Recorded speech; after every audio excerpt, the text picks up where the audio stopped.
안녕하세요. 먼셀 대표 배슬빈입니다.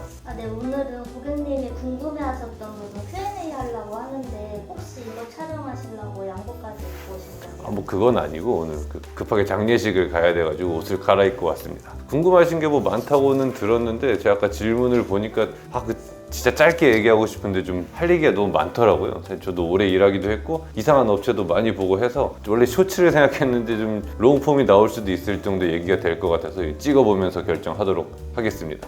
질문해 주시면 제가 성실히 답변하겠습니다. 대표님 요즘 인테리어가 너무 비싼 것 같은데 좀 아낄 수 있는 부분은 없나요? 제가 봐도 요즘 인테리어가 좀 비싸긴 비싼데 인건비랑 자재비가 꽤 올라가지고 어쩔 수가 없는 부분도 있긴 있어요. 그래서 뭐 가장 저렴하게 하려면 사실 그 집에서 가장 가까운 좀 이렇게 작은 업체들 있잖아요. 그 아파트 상가 같은 데 있는데 그런 데 가시면은 좀 운영을 좀 혼자 하시고 사무실도 규모가 작다 보니까 조금 저렴하게 할 수는 있는데 최근에 저희가 마음에 드셨던 고객이 한 분 계셨어요. 그분이 그런 저렴한 업체 하셨다가 중간에 이렇게 신혼여행 갔다 돌아오셨는데 갑자기 마루 위에 마루를 붙이고 또 무슨 타일 철거를 다 하고 방수하기로 했었는데 타일 위에 타일을 붙이고 이런 경우가 있었습니다. 그래서 그분이 이제 막 소송까지 하신다고 하고 다시 저희한테 오셨어요. 다시 견적을 문의하고 그쪽 옛날 견적서를 저희한테 보여주셨는데 보니까 그 빠진 게 엄청 많더라고요. 500만 원이 차이가 났는데 그래서 이건 공사 못 하겠다고 생각했는데 진짜 공사가 안 되는 그런 견적이었던 거죠. 그래서 중단시키고 다시 저희와 지금 공사를 하고 있습니다. 근데 이렇게 유튜브 보시면서 좀 업체를 제대로 찾으시는 분들은 뭐 저희처럼 실내 건축 면허도 갖고 있고 그런 곳을 찾기 때문에 그런 데서는 크게 가격 차이가 뭐 날 일은 없습니다. 그래서 아낄 수 있는 게 없다는 건가요? 그걸 지금 뭐 말하려고 하는 건데 예를 들어 뭐 재건축이 확정돼서 한 5년만 4, 5년만 사시거나 아니면 직접 안 사시고 전세나 월세를 주시는 분들도 있잖아요. 그런 분들은 크게 이렇게 돈을 좀 쓰기보다는 가성비 있게 하시는 걸 원하는데 이런 때는 좀 기능적인 부분을 중요하게 생각하면 살짝 저렴하게 만들 수가 있습니다. 집을 처음에 좀 둘러보실 때 붙박이장이나 이런 붙박이장이나 그 방 문 있잖아요.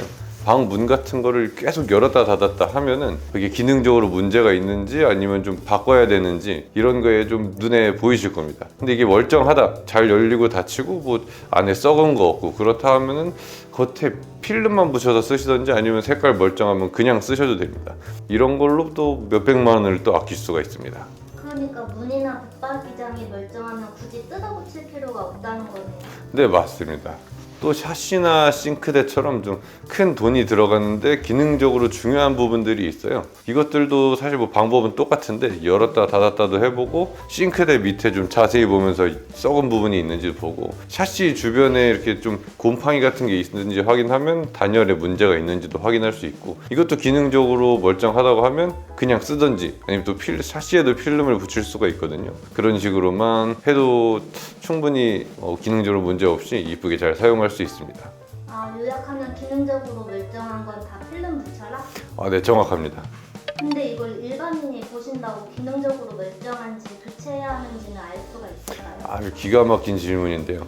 방문이나 뭐 붙박이장 같은 경우는 이렇게 그냥 몇 번만 열고 닫아도 이게 문제가 있는 건지 이렇게 잘 닫히고 하면은 멀쩡한지 뭐 일반인 분도 충분히 아실 수가 있습니다.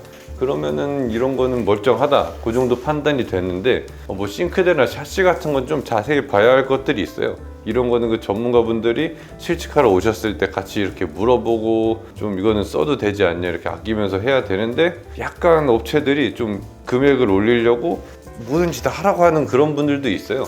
그런 분들은 약간 본인 집이면 안 할 것들도 추천을 좀 드리니까 이런 업체인지 아니면 본인 집처럼 좀 아낄 만한 거를 찾아주는지 그런 걸 좀 확인하면 좋을 것 같습니다.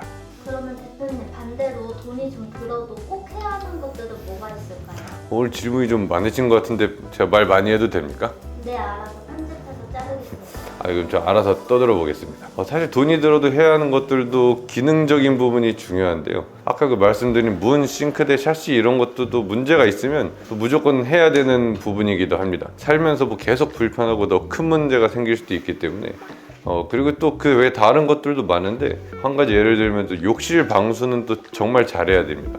공사할 때 그 방수를 제대로 하지 않으면 그 문제 때문에 아랫집도 공사해주고 또 윗집도 다 저희 집 공사했던 것도 다 뜯고 다시 해야 되는 그런 경우가 있어서 뭐 완전 신축이 아니라면 어지간하면 저희는 뜯고 제대로 방수하고 다시 타일 붙이기를 좀 추천드립니다. 근데 이게 날짜도 좀 훨씬 더 걸리고 금액도 더 떼서 붙이는 것보다는 훨씬 많이 들기 때문에 완전히 방수가 멀쩡하다면 안 해도 되긴 합니다. 그런 걸 확인하는 팁 같은 게 있을까요? 이건 당연히 좀 전문가가 가서 봐야 답이 나오는데 저는 보통 그 붙어있는 모든 타일을 좀 쳐보거든요. 그래서 이 타일들이 완벽히 잘 붙어있고 텅텅거릴 소리가 안 나고 붙어있으면 벽이랑 바닥이 멀쩡하다는 거고, 그러면 또 방수층도 갈라지지 않았을 확률이 좀 매우 높기 때문입니다. 근데 이건 뭐 제가 쓰는 방법이고 철거하지 않으면 뭐 100% 알 수는 없기 때문에 신축 아니면 좀 최대한 철거하고 제대로 방수하는 걸 좀 추천드립니다. 알겠습니다. 또 무조건 해야 하는 부분이 있을까요? 너무 기능적인 부분만 얘기를 하는 것 같아서 디자인적인 걸 좀 얘기하면 제 개인적인 생각인데 천장 몰딩은 정말 없어도 된다고 생각합니다. 원래 기능적으로 몰딩이 예전에는 도배와 도배가 맞닿는 그 기술이 없어가지고 있어야 되는데 지금은 퍼티 작업을 좀만 잘 하면은 좀 잘 붙이는 도배사들은 충분히 몰딩 없이 만들 수가 있습니다. 이게 근데 무몰딩을 하게 되면 돈이 좀 추가되는 이유가 도배하신 분이 퍼티 작업하는데 한 2품 정도가 더 들어가요. 근데 저는 이 정도 금액으로 그런 효과를 낸다고 하면은 이거는 무조건 해야 되는 거라고 생각을 합니다. 무몰딩하면 갈라진다고 뭐 하는 이런 의견도 있는데 저는 절대 동의할 수 없고, 최근에 그 이런저런 집 공사를 많이 하기 전에 제가 한 20-30년 저희 회사가 있는 동안은 몰딩을 거의 한 번도 써본 적이 없어요. 근데 뭐 큰 문제나 뭐 갈라진 적이 거의 없었으니까 이건 기술의 문제라고 생각해야 되고, 잘하는 분들은 뭐 아무 문제 없이 할 수 있습니다. 돈이 조금 들어도 몰딩은 무조건 빼라는 거죠. 네, 근데 약간 제 취향이 섞인 의견이어가지고 조심스럽긴 한데 그래도 좀 강력하게 추천합니다. 알겠습니다. 마무리 한 말씀 부탁드립니다.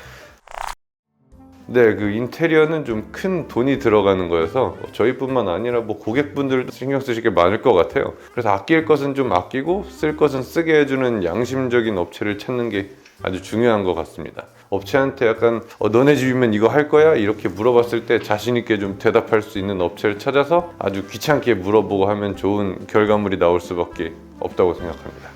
그리고 오늘은 뭐 고객분들께서 궁금해하시는 몇 가지를 좀 물어보셔가지고 좀 성실하게 답변을 해봤는데, 앞으로도 여러 번의 이런 얘기를 좀 해보려고 하는데 이번 거 올려서 반응이 없으면 다시는 안 찍을 생각입니다.